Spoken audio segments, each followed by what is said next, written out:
Assalamualaikum warahmatullahi wabarakatuh. Perkenalkan, nama saya Pesawati, NIM 190411100037. Di sini saya akan menjelaskan cara mengcrawling data website. Di sini saya menggunakan data berita pada website Berita Sindo News bagian nasional. Di sini saya akan mengambil beberapa berita terkini, yaitu ini sampai bawah dari sini.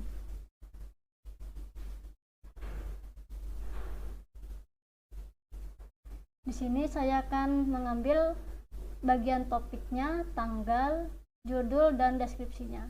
Untuk memudahkan kita untuk mengcrawling, di sini saya klik kanan dan inspect. Saya telah membuat kode untuk mengcrawling datanya. Pertama, saya mengimport Scrapy terlebih dahulu. Di sini URL-nya saya menggunakan nationalsindonews.com, diambil dari link URL ini. Kemudian yang saya ambil, data yang saya ambil yaitu topik, tanggal, judul, dan deskripsi. Di sini saya melakukan looping terlebih dahulu 1 sampai 30 nih untuk mengambil data sebanyak 30.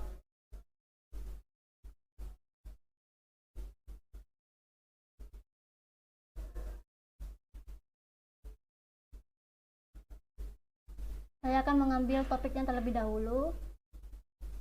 Ini adalah teks HTML dari topik. Saya copy selektor, kemudian saya pastekan di ini dan ambil teksnya dan ekstrak. Pada bagian tanggal sama seperti tadi, saya klik tanggal terlebih dahulu, copy teks HTML-nya, copy selektor, saya kopikan pada bagian ini. Dan untuk judul sama seperti sebelumnya,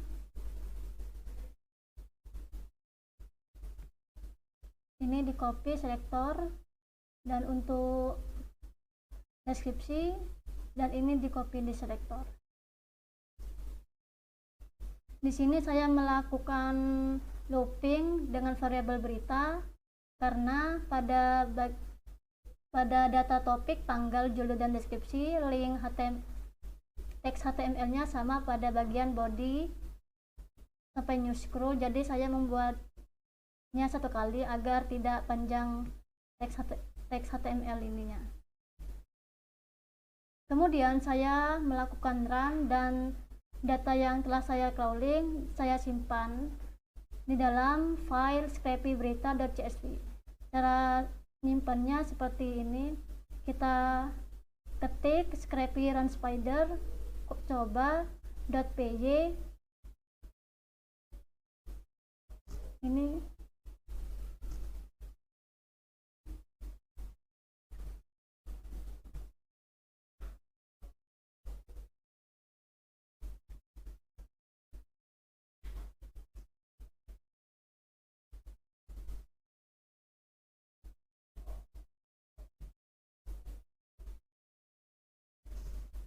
Scrapy Berita adalah nama filenya, dan Scrapy Berita CSV ini untuk nama file CSV-nya. Dan hasilnya ini. Ini adalah data yang telah saya crawling yang dilakukan tadi. Di sini ada topik, tanggal, judul, dan isi. Datanya ada 24 data. Kemudian langkah selanjutnya saya melakukan text processing.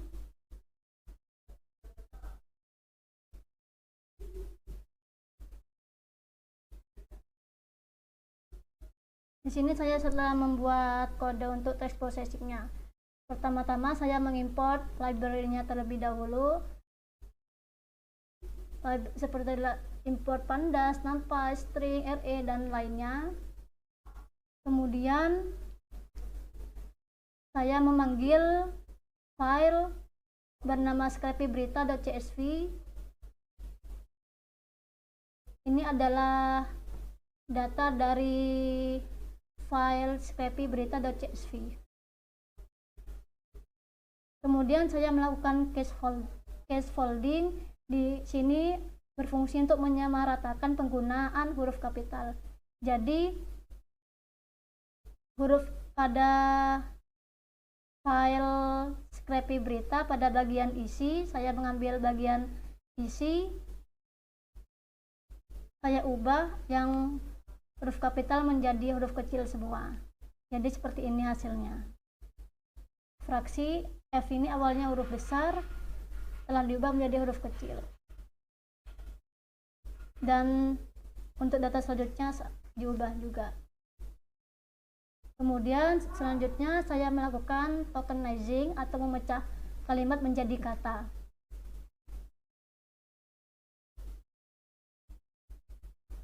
Pada fungsi def remove tweet spesial ini untuk fungsi untuk menghapus tab, new line, and backslash.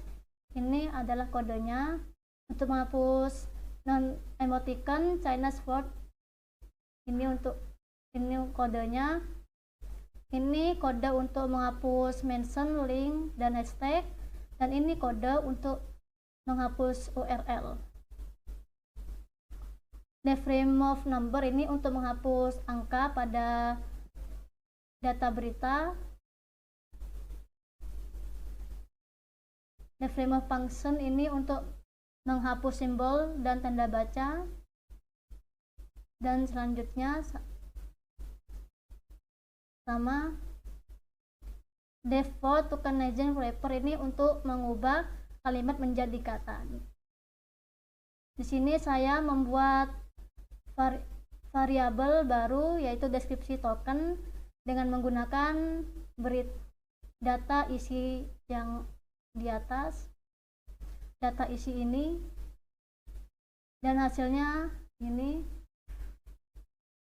Angka sudah terhapus, tanda baca juga sudah terhapus. Kemudian saya melakukan perhitungan frekuensi distribusi token. Di sini ini adalah fungsi untuk menghitung frekuensi distribusi token. Ini maksudnya fraksi 2 ini maksudnya pada kalimat ke-1 kata fraksi itu ada 2 kata, PKS ada 2 kata, DEPR ada 1 kata, dan akan ada 1 kata.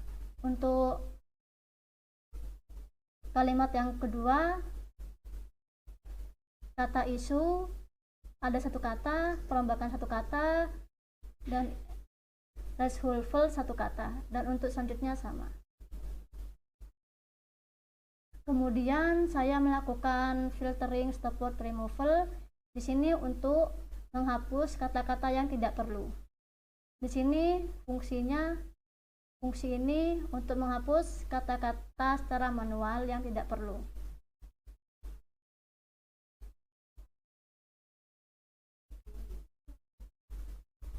Dan fungsi ini untuk menghapus kata-kata yang tidak perlu dalam pandas menggunakan NVK. Di sini saya membuat variabel baru dengan nama deskripsi tokens WSW dengan menggunakan data berita dengan variabel deskripsi token. Deskripsi token ini data yang ini.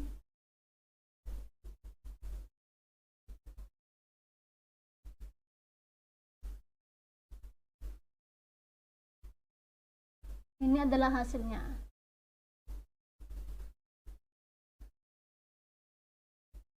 Kemudian saya melakukan normalization. Di sini kode di sini untuk normalisasi dari katanya. Dan ini hasilnya. fraksi PKS DPR mengadakan konsolidasi. Kemudian saya melakukan stemming. Stemming ini berfungsi untuk menghapus kata yang tidak baku menjadi baku, seperti menghapus imbuhan dari kata. Di sini saya mengimport sastrawi package.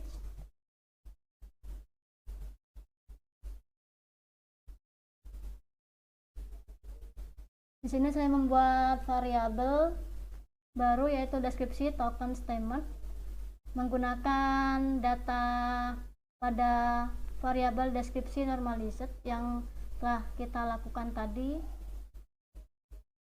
Data ini,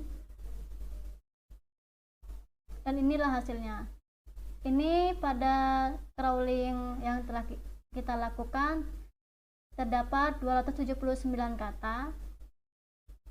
Contohnya seperti fraksi jadi fraksi, PKS jadi PKS, DPR jadi DPR, mengadakan jadi ada, pimpinan jadi pimpin, memantapkan jadi mantap.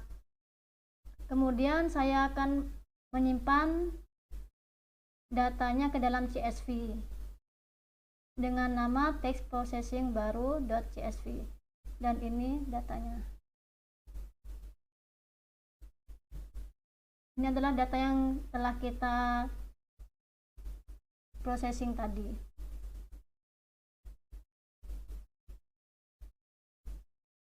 Kemudian selanjutnya saya melakukan untuk menghitung TF-IDF pada data yang kita udah text processing.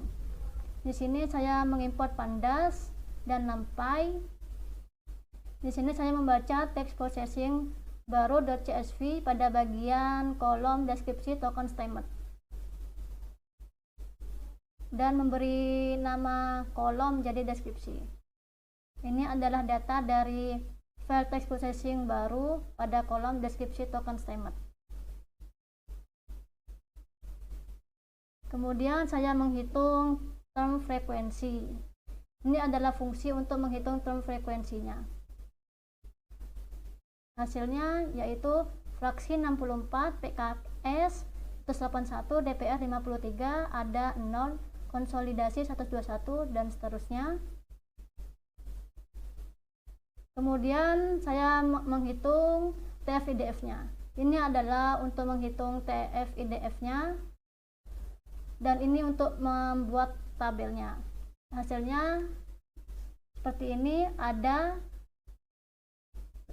TF-IDF-nya pada kalimat ke-1 atau file ke-1 yaitu 0,218163, kata ulang pada file 2 atau kalimat 2 yaitu 0,25, dan seterusnya. Kemudian saya simpan data ini ke dalam file dengan nama tf-idf baru.csv. Ini adalah hasilnya yang telah kita hitung tf-idf-nya. Kemudian saya akan menjelaskan tentang mengcluster data berita tadi yang telah kita ketahui tf-idf-nya menggunakan K-means. Kemudian pertama-tama saya mengimport filenya terlebih dahulu dengan nama filenya yaitu tf-idf baru, dan future ini menjadi text, apply. Kemudian saya melihat data tabelnya future. Di sini terdapat 24 data, no missing data, dan 269 feature. Kemudian saya melakukan PCA terlebih dahulu, data ke data. Saya menggunakan komponennya 3. Ini transform data ke data. Saya lakukan K-means menjadi 3 clustering. Kemudian saya akan melihat datanya. Pada K-means tadi, di sini saya melihat pada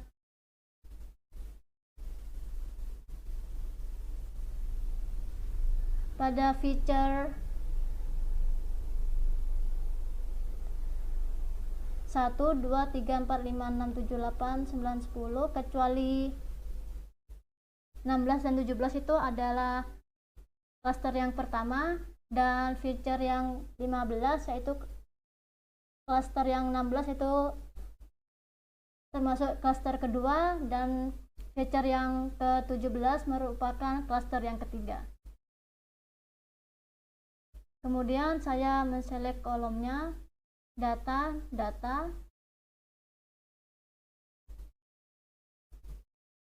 Di sini saya hanya menggunakan cluster, dan silhouette select feature-nya saya tidak gunakan. Ini untuk melihat datanya.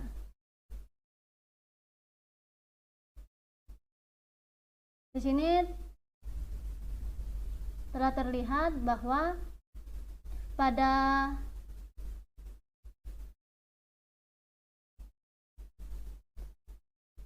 dokumen ke-16 merupakan cluster kedua, dan dokumen 17 merupakan cluster ketiga, dan selain dokumen 16-17 ini merupakan cluster yang ke-1.